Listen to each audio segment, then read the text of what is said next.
Hello everyone. I'd like to wish all members of the company and all our friends a big hearty welcome into my home, which at the moment is the kitchen. Everybody here is well, and I sincerely hope that you are all well too. I received an email from Master Bates in regards to Dan's super idea of members interacting during this unprecedented situation we in the world find itself in. So, in my first attempt at a contribution, I pondered what I might talk about. Well, one of the things I love is wine, and I just happen to have a prop to hand. Cheers. And one of my favourite places in London is Berry Brothers and Rudd.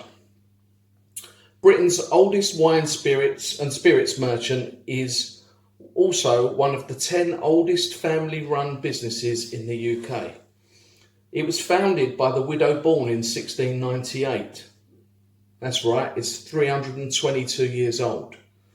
Now, she established a grocer's in the prestigious neighbourhood opposite St James's Palace, which just happens to become the official residence of the monarch that same year.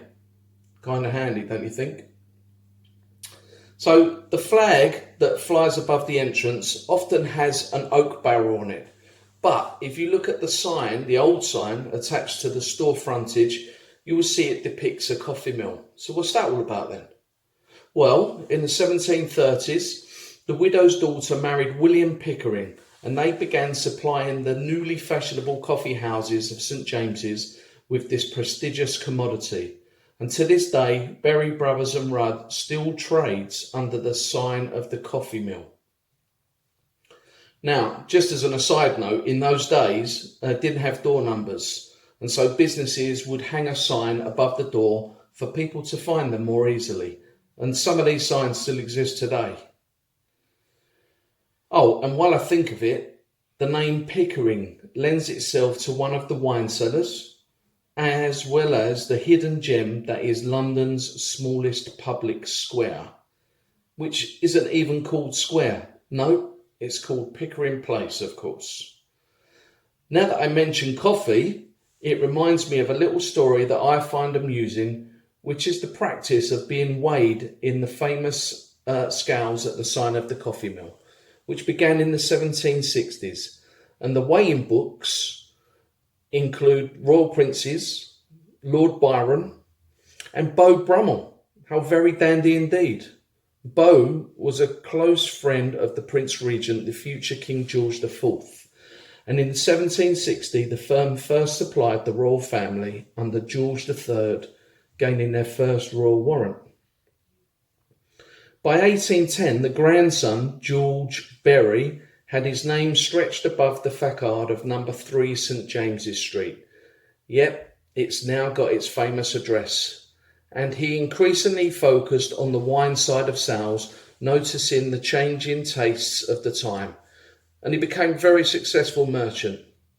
The Berry brothers each passed on their role to their children and cousins, and in the 19th century, the business gradually became a wine and spirits merchant.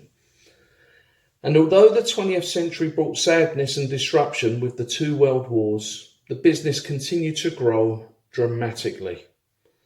Today, with its 2 royal warrants and over 300 years of history, 6 masters of wine, Berry Brothers and Rudd continues to thrive. And for me, one of the best feelings is popping in to soak up its history and browse and pick a bottle of wine that is good to drink, usually in the more affordable own label range. Now, earlier I've already mentioned St James's Palace, but did you know that it's over 480 years old and remains to this day the most senior royal palace, even though Buckingham Palace is the principal residence of the monarch?